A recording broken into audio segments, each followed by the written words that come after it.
Hello friends, मी बालाजी चव्हाण स्वागत करतो आपलं यशप्राप्ती एज्युकेशन या आपल्या यूट्यूब चॅनलवरती. मित्रांनो, आपण ग्रॅव्हिटेशन या चॅप्टरचे न्यूमरिकल्स पाहिलेले आहेत. त्यानंतर इलेक्ट्रिसिटी या चॅप्टरचे पण न्यूमरिकल्स आपण ऑलरेडी कव्हर केलेले आहेत. आणि आज आपण हीट अँड टेम्परेचर या सायन्स फर्स्ट मधील चॅप्टरचे न्यूमरिकल आपल्याला कव्हर करायचे आहेत. ठीक आहे मित्रांनो, तर या हीट चॅप्टरमधील न्यूमरिकल पाहण्या अगोदर आपल्याला काही फॉर्म्युले पाहायचे आहेत. ठीक आहे, तर फॉर्म्युले आपण डिस्कस करूयात मित्रांनो. यामध्ये पहिला फॉर्म्युला बघा, Q इज इक्वल टू असतं M C delta T. M C delta T. ठीक आहे, heat transfer Q is equal to काय असतं, M C delta T. C means specific heat,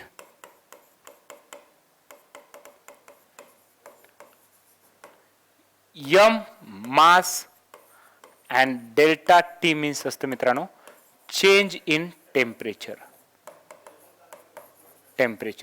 ठीक आहे, डेल्टा टी असतं चेंज इन टेम्परेचर. मित्रांनो, specific heat, आता जर इथे हीट ट्रान्सफर ऑफ वॉटरची असेल तर स्पेसिफिक हीट ऑफ वॉटर घ्यावं लागेल आपल्याला. ठीक आहे, change in temperature means delta T. ठीक आहे, एम काय आहे मित्रांनो, मास ऑफ ऑब्जेक्ट. ठीक आहे, क्यू हीट एनर्जी, हा इम्पॉर्टंट फॉर्म्युला आहे. ठीक आहे, त्यानंतर पुढचा फॉर्म्युला दुसरा आहे मित्रांनो, heat changed involved during transformation. त्या हीट चेंजचा फॉर्म्युला आहे मित्रांनो, is equal to m into l. M means असतं मित्रांनो mass and l means latent heat. ठीक आहे, हे इम्पॉर्टंट फॉर्म्युला आहे, तर तुम्ही लिहू शकता मित्रांनो.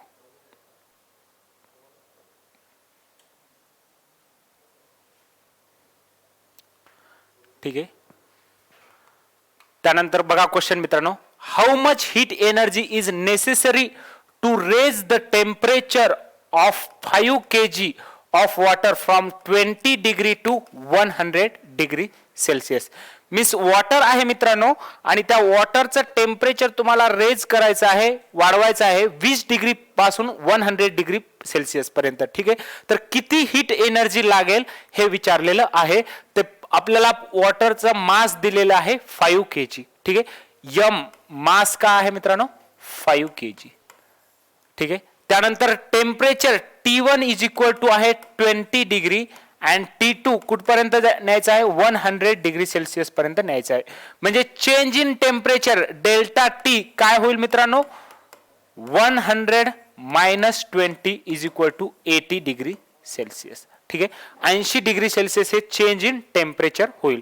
आणि तुम्हाला हीट एनर्जी विचारलेला आहे, Q इज इक्वल टू तुम्हाला माहिती आहे एम सी डेल्टा टी. काय आहे, एम सी डेल्टा टी. मित्रांनो, तुम्हाला माहिती आहे स्पेसिफिक हीट ऑफ वॉटर असतं 1 kilo calorie per KG degree Celsius. Specific heat of water C is equal to काय असतं, 1 kilo calorie per KG degree Celsius. ठीक आहे, स्पेसिफिक हीट ऑफ वॉटर.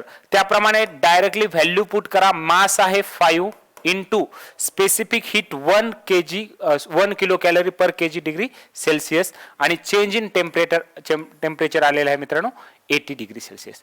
ठीक आहे, 5 8 45 400 आलेलं आहे तुमचं kilo calorie. 400 kilo calorie is the correct answer. ठीक आहे, मीन्स तुम्ही खाली लिहू शकता the heat energy necessary to raise the temperature. ठीक आहे, खाली the heat energy necessary to raise the temperature from 20 degree to 100 degree Celsius is 400 kilo calories. ठीक आहे, this is the correct answer. लिहू शकता मित्रांनो.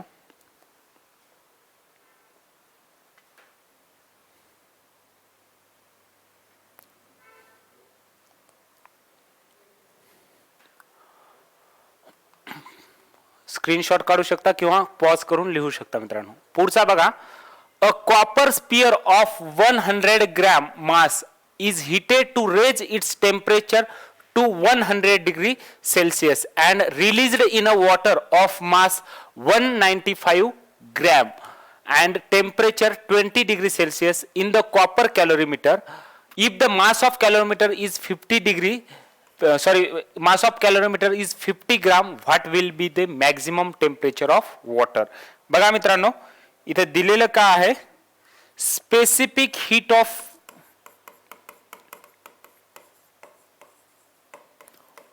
कॉपर दिलेलं आहे तुम्हाला. स्पेसिफिक हीट ऑफ कॉपर काय दिलेलं आहे मित्रांनो,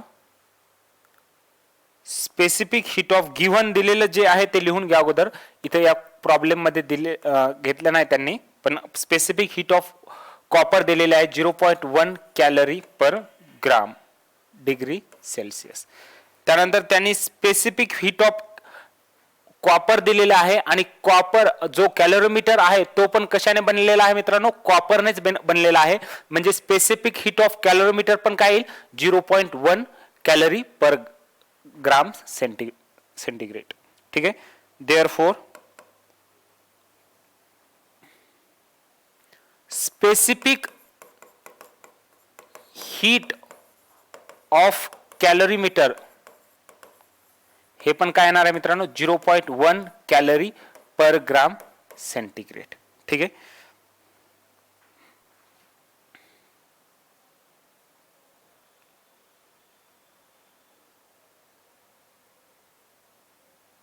बघा मित्रांनो, इथे जो कॉपर स्पियर आहे, स्पियर बॉल, त्याने जी हीट लॉस केलेली आहे, ती हीट कॅलोरीमीटर मधील वॉटरने ऍब्झॉर्ब केलेली असेल आणि कॅलोरीमीटरने ऍब्झॉर्ब केलेली असेल. म्हणजे heat lost by copper ball is equal to काय येईल, heat gain by water in calorimeter plus heat gain by calorimeter. ठीक आहे. हे बघा, heat loss by copper ball is equal to heat gained by water in calorimeter plus heat gained by calorimeter.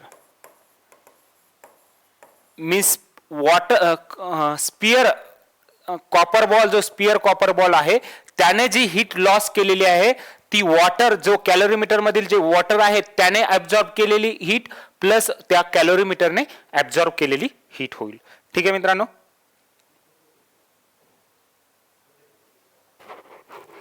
मी काय घेतो मित्रांनो, heat loss by copper ball Q घेतो. Q is equal to heat gain by water calorimeter काय येतं, Q1 plus heat gain by calorimeter Q2 घेतो. ठीक आहे. आता heat loss by copper ball is equal to काय येणार आहे मित्रांनो, mass of copper ball into specific heat of copper ball into decrease in temperature. ठीक आहे. Heat loss by copper ball Q बरोबर काय येतं, मास of copper ball into specific heat of copper ball into decrease in temperature. कारण temperature decrease होणार आहे त्या copper बॉलचं, कारण ते टेम्परेचर गेन कोण करत आहे, वॉटर आणि कॅलोरीमीटर गेन करत आहे. म्हणजे टेम्परेचर डिक्रीज कशाचं होत आहे, कॉपर बॉलचं टेम्परेचर डिक्रीज होत आहे.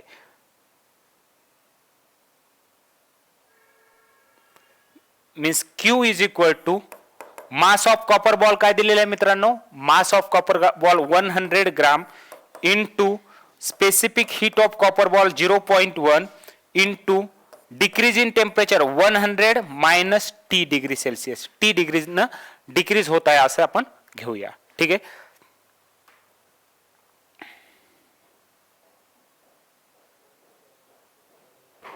त्यानंतर बघा आता हे क्यू फाइंड आउट केलेलं आहे. Q1 म्हणजे काय आहे, heat gained by water in कॅलोरीमीटर.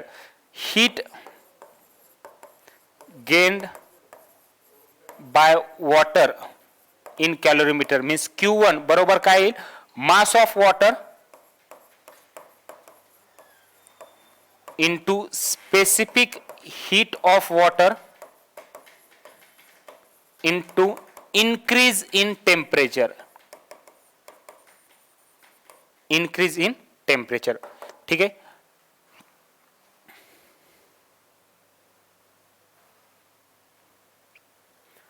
मित्रांनो इथे मास ऑफ वॉटर काय दिलेलं आहे, मास of water 195 gram, mass of water 195 gram. Specific heat 1 into increase in temperature काय होईल मित्रांनो, T-20 डिग्री होईल, T-20 डिग्री होईल. हे झालेलं आहे हीट गेन बाय वॉटर. त्यानंतर same heat gain by calorimeter म्हणजे Q2 काय येणार आहे मित्रांनो, mass of calorimeter into specific heat of calorimeter into increase in temperature. ठीक आहे.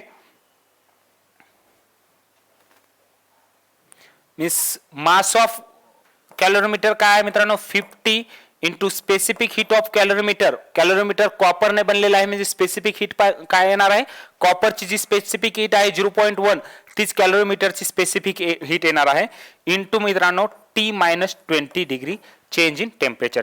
हे Q भेटलेला आहे तुम्हाला, Q1 भेटलेला आहे, Q2 भेटलेला आहे. या इक्वेशन मध्ये पुट करा आणि T ची व्हॅल्यू फाइंड आउट करा. ठीक आहे मित्रांनो, हेच आहे यांचं आन्सर. तर तुम्ही पुढचा क्वेश्चन करू शकता. Q is equal to Q1 plus Q2. Q भेटलेला आहे तुम्हाला 100 into 0.1 into 100 minus T. Q1 भेटलेला आहे 195 इंटू 1 इंटू T-20 डिग्री आणि Q2 पण भेटलेला आहे. ठीक आहे. त्याप्रमाणे इक्वेशन फर्स्ट मध्ये ह्या व्हॅल्यू पुट करा आणि टी ची किंमत काढू शकता तुम्ही. ठीक आहे. टी येणार आहे मित्रांनो तुमचा 23.8 डिग्री सेल्सिअस. ठीक आहे, 23.8 डिग्री सेल्सिअस.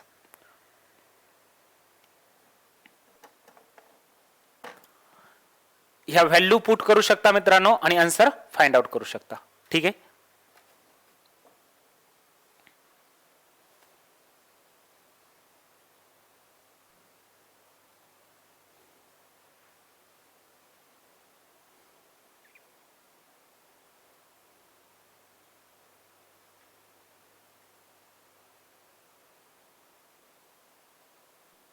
त्यानंतर पुढचा क्वेश्चन बघा मित्रांनो. बघा, solve the following problem. Equal heat is given to two objects a and b. A आणि बी या ऑब्जेक्टला इक्वल हीट दिलेले आहे ऑफ मास 1 ग्रॅम.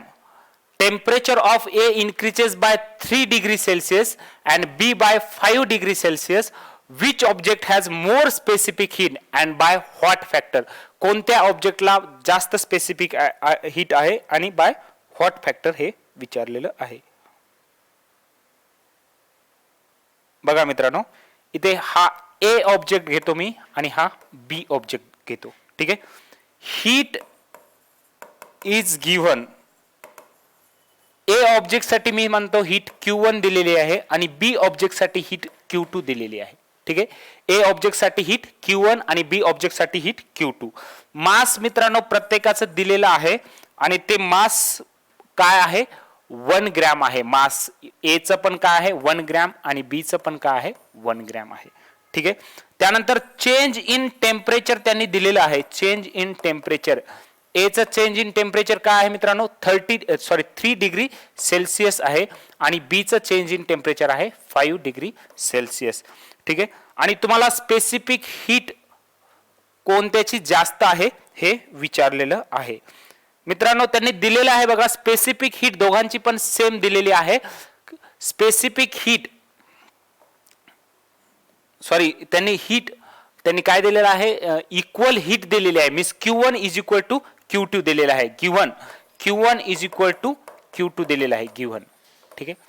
आणि तुम्हाला स्पेसिफिक हीट माहिती आहे MC delta T means M1C delta T1 is equal to MC delta T2 M2C2 delta T2 हे C1 C2 घ्या. ठीक आहे. M1 काय दिलेला आहे याचा 1 gram into C1 into delta T दिलेला आहे मित्रांनो 3 इज इक्वल टू M2 काय दिलेला आहे मित्रांनो M2 1 ग्रॅमच दिलेला आहे into C2 into delta T2 काय दिलेला आहे 5 डिग्री सेल्सिअस. ठीक आहे. Means therefore 3C1 is equal to काय येतं मित्रांनो 5C2. ठीक आहे. Therefore C1 upon C1 is equal to 5/3C2. ठीक है. Means specific heat of A object A is equal to 5/3 times specific heat of object second. म्हणजे कितीने मोठा आहे मित्रांनो 5/3 फॅक्टरने मोठा आहे. ठीक आहे. तर तुम्ही लिहू शकता therefore the A object has more specific heat by 5/3 factor. ठीक आहे. A object ला किती specific heat जास्त आहे 5/3 factor ने जास्त आहे. ठीक आहे.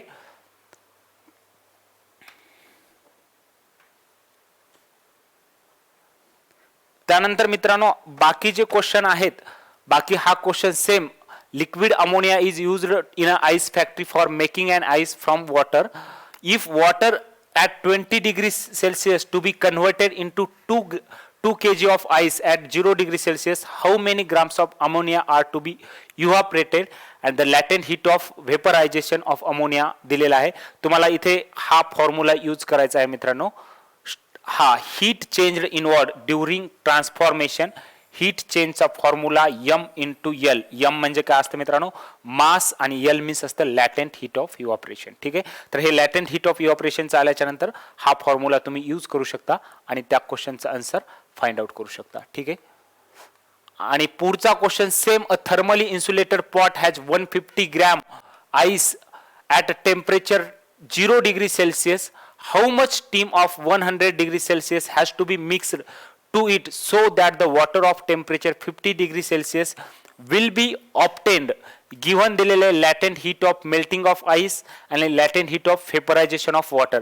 या ठिकाणी दोन फॉर्म्युले यूज करायचे आहेत मित्रांनो. पहिला हीटचा MC डेल्टा T हा फॉर्म्युला यूज करायचा आहे तुम्हाला आणि दुसरा formula Q is equal to M into L.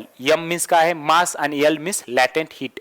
ठीक आहे. तर हे दोन फॉर्म्युले यूज करून या पण क्वेश्चनचं तुम्ही आन्सर फाइंड आउट करू शकता. ठीक आहे मित्रांनो. हे हीट चॅप्टर मधील काही इम्पॉर्टंट क्वेश्चन होते तर हे आज आपण इथे डिस्कस केलेले आहेत. ठीक आहे. Thank you very much and have a good day.